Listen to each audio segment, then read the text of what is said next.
지난 시간에 그 등속 원운동하는 물체의 그림자 운동을 어떻게 분석할 것인가에 관련돼서 공부를 쭉 했습니다. 자, 오늘은 내용 계속해서 이어서 행성의 운동에 관련된 내용을 좀 할 텐데요. 지난 시간보다는 조금 수학적 어떤 해석이 그 난이도가 좀 높지 않기 때문에 좀 더 편안하게 강의를 좀 들었으면 좋을 것 같아요. 그래서 제목은 행성의 운동과 상대성이라고 되어 있는데, 우리 물리학 1 시간에 이제 아인슈타인의 상대성 이론과 관련된 얘기를 했는데, 자, 물리학 2 시간에 나오는 상대성 원리는 좀 더 복잡하고 일반화된 내용이에요. 여러분들 영화 인터스텔라에 나오는 내용과 연관도 있으니까요, 조금은 흥미롭게 수업을 들을 수 있을 것 같습니다. 자, 계속해서 오늘의 학습 목표부터 확인해 보도록 할게요.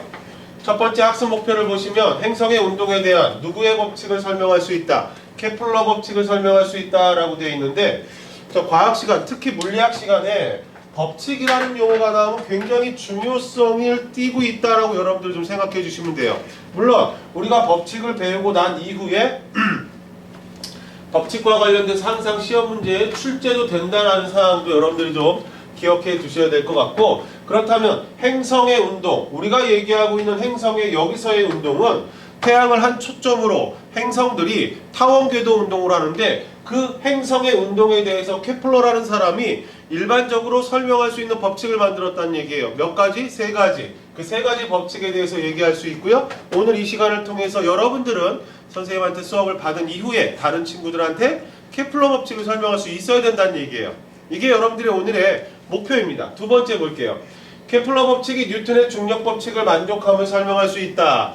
여러분들이 뉴턴과 관련해서는요, 뭐 사과 떨어지는 거 조금 더 유식하게 얘기해서 만유인력의 법칙과 관련된 얘기를 많이 들어봤을 거예요. 그런데 그 뉴턴의 만유인력의 법칙이 케플러 법칙과 어떤 연관성을 가지고 있다는 얘기예요.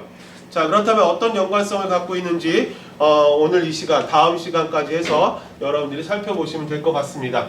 자, 교과서 첫 번째 내용 보시면 이런 내용이 되어 있네요. 어떤 내용이 있냐면, 옛날 사람들은 해와 달이 동쪽에서 떠서 서쪽으로 지는 것을 보고, 지금도 그렇죠? 어떻게 해요?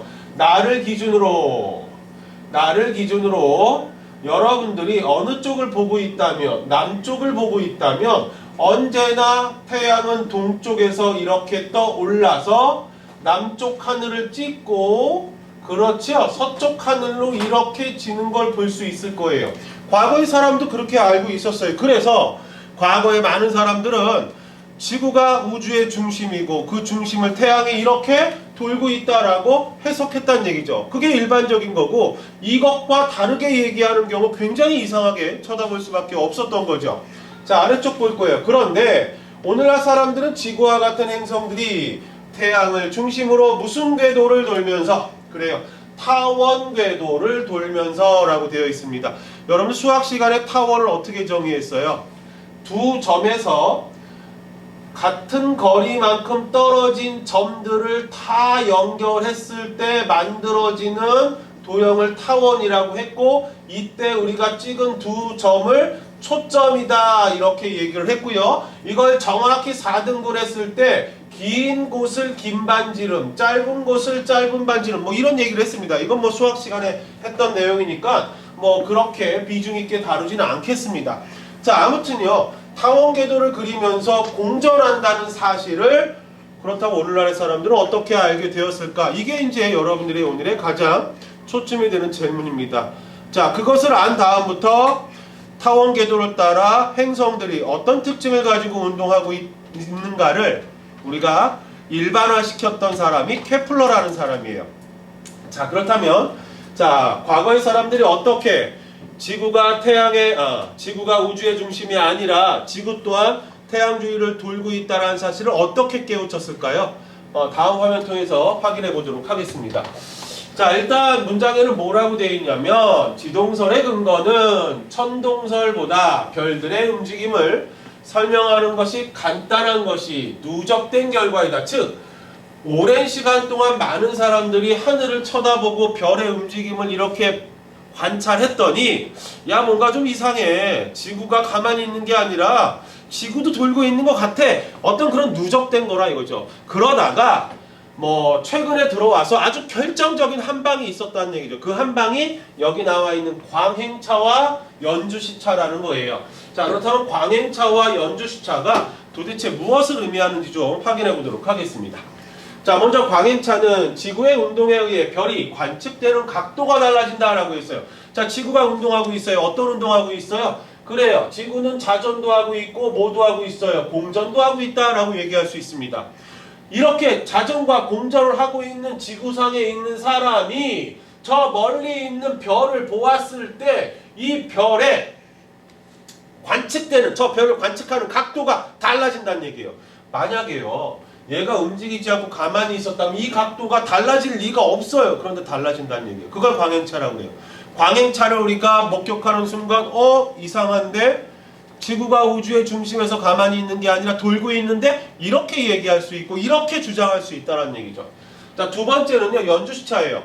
자, 여러분들 우리는 지금 아주 흔하게 알고 있어요. 뭘 흔하게 알고 있어요? 태양을 중심으로 지구가 타원궤도 운동한다는 걸 흔하게 알고 있어요, 지금은. 자, 그래서 A점에 있을 때 지구에 있는 사람이 저 멀리에 있는 별을 관측했을 때 천구상의 별은 이 위치에 이렇게 보인다는 얘기예요. 그런데 공전을 이렇게 하고 몇 개월이 지난 후에 6개월이 지난 후에 반대편에 왔을 때 똑같은 별을 관측하게 되면 천구상의 별의 위치가 바뀐다는 얘기예요. 그리고 이때 요 각도를 무슨 시차라고 하냐면 연주시차라고 그래요.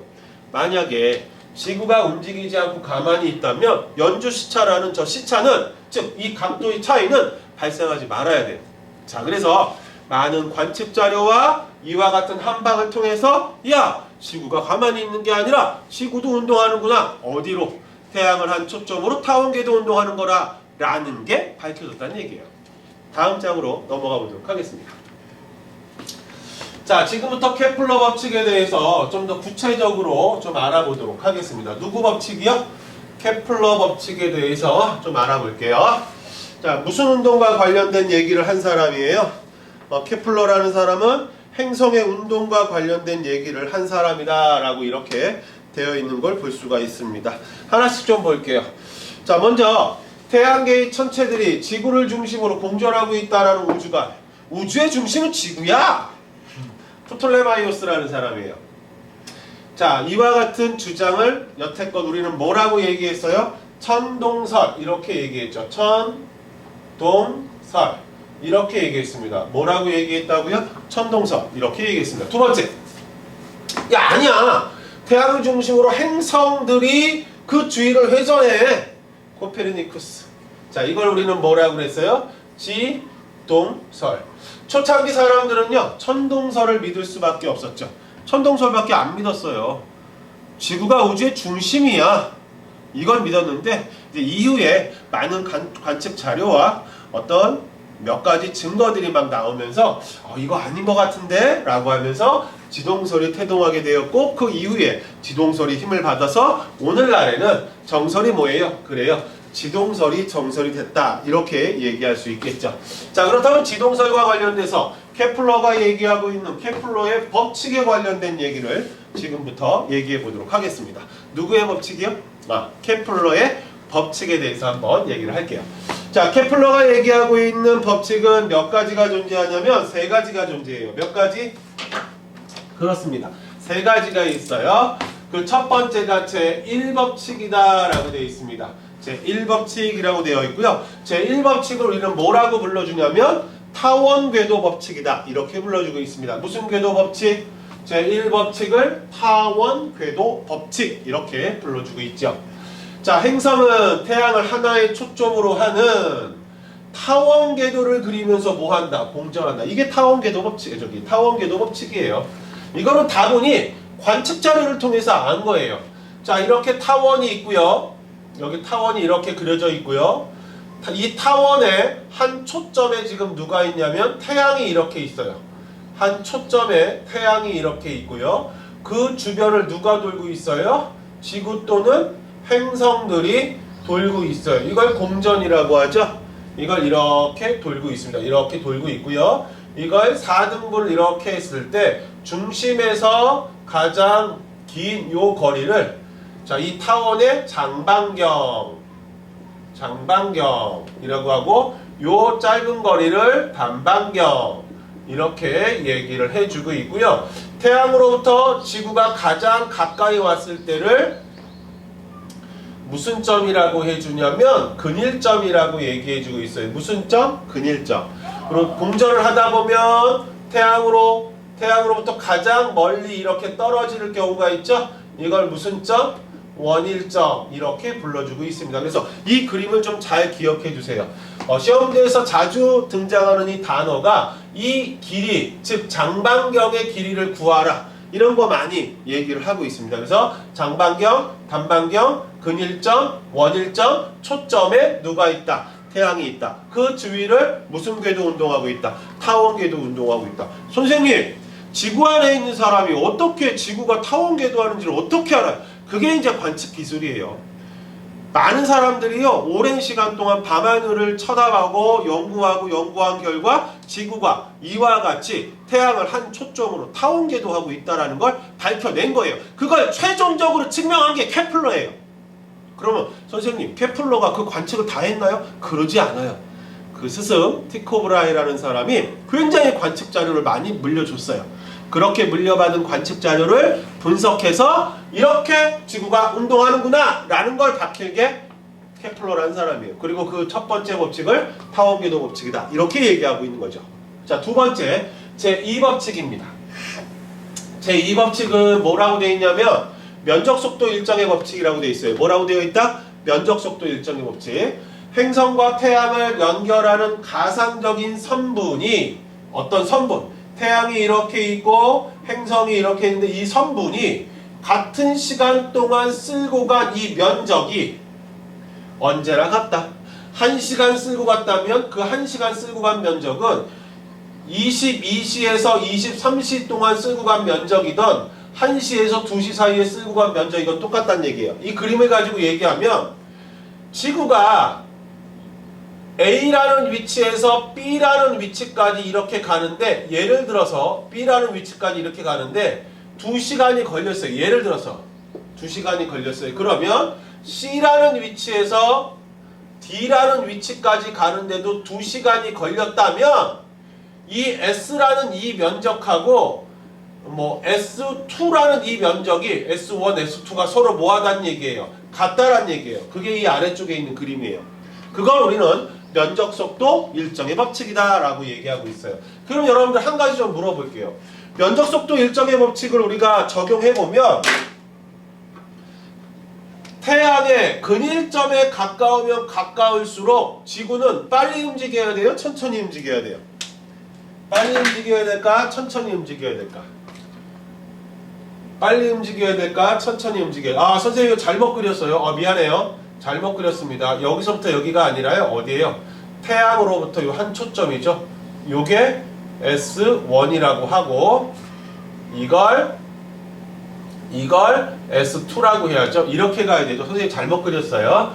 요 면적과 요 면적이 같아야 된다는 게 면적속도 일정의 법칙이에요. 그렇게 따진다면 근일점에 가까우면 가까울수록 어때요?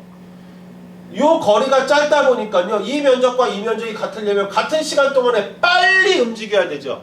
얘는 천천히 움직여도 돼요. 즉 태양에 가까우면 가까울수록 행성은 빨리 움직이고요. 태양으로부터 멀어질수록 행성은 천천히 움직인다는 얘기예요.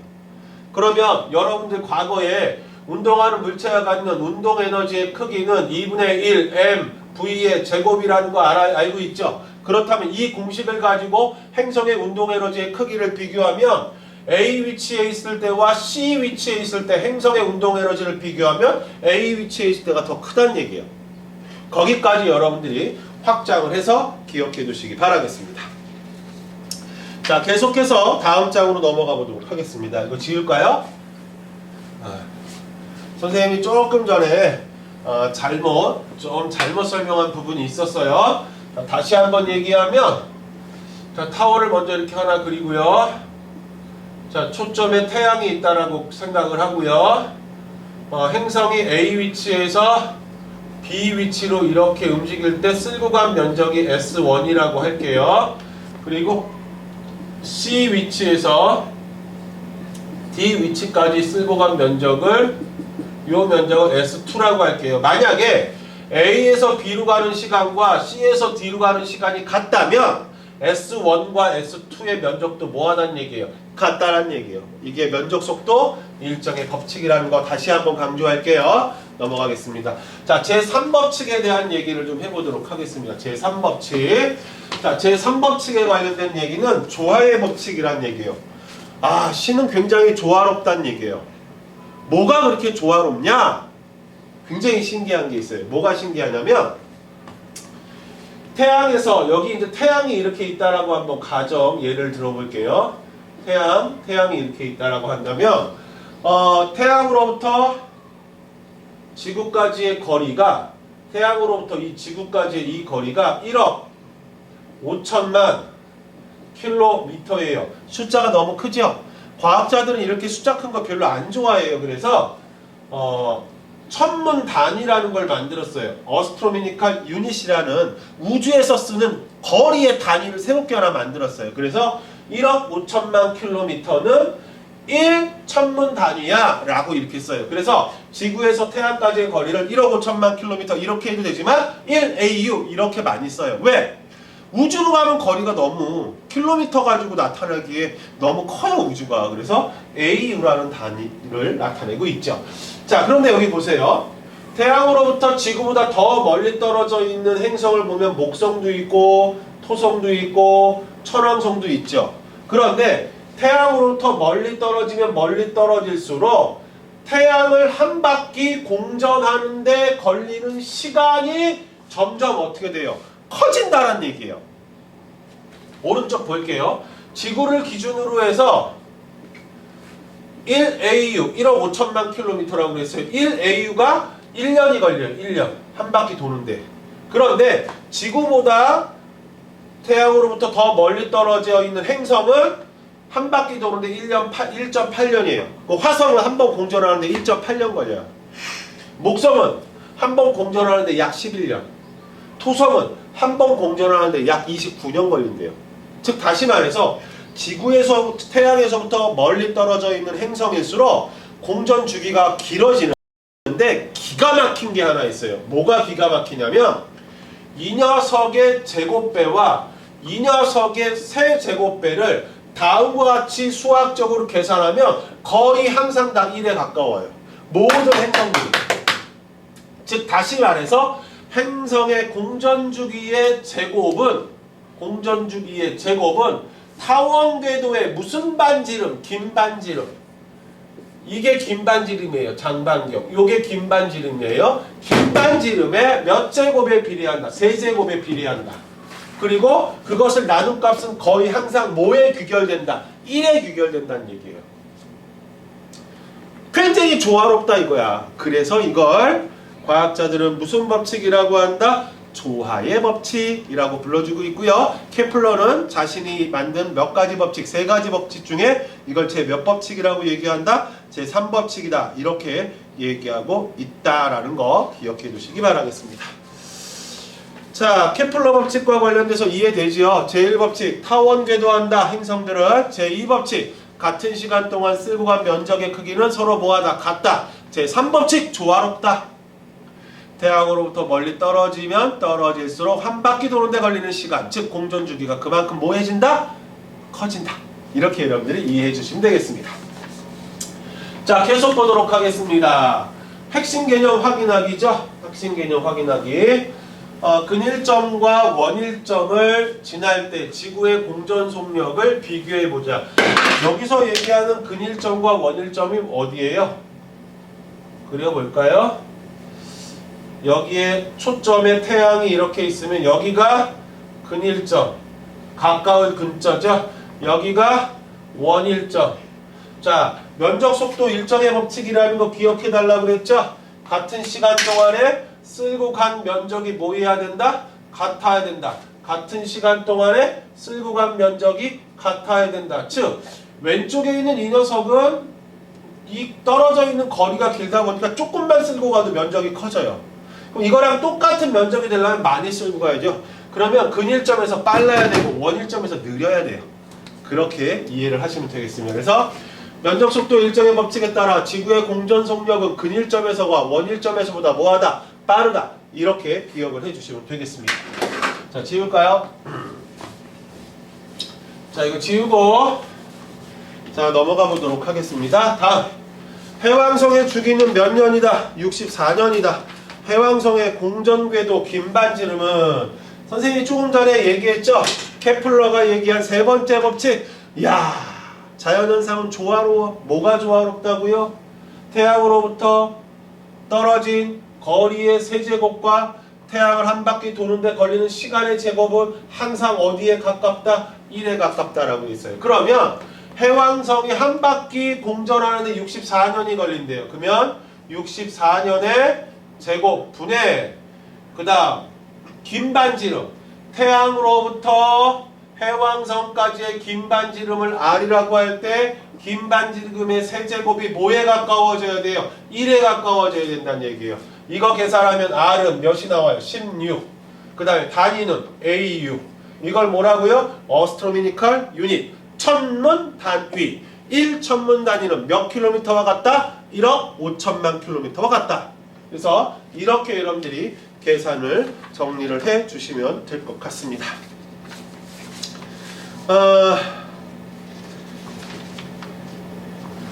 자, 오늘은 뭐 길게 설명하지 않았어요. 이번 시간에는요. 케플러 법칙에 대해서 우리가 얘기를 했고요. 여러분들 기억해 둬야 될 것은 일단은 우주의 중심이 지구는 아니죠. 지동설. 지동설이 힘을 받은 이유는 다양한 이유가 있지만 결정적으로 뭐 연주시차, 뭐 광행차, 뭐 이런 연주시차 이런 얘기를 했습니다. 그 다음에 케플러에 대한 얘기가 나왔죠. 티코브라의 관측 자료를 통해서 세 가지 법칙을 얘기했죠. 행성은 타원궤도 운동을 하고요. 면적 속도가 일정해요. 같은 시간 동안에 쓸고 간 면적이 같다라고 했어요. 세 번째, 조화롭게 운동한다. 자, 이 세 가지 내용 잘 기억해 주시기 바라겠고요. 선생님 다음 시간에는요, 만유인력의 법칙 이 내용 가지고 다시 설명 시작하도록 하겠습니다.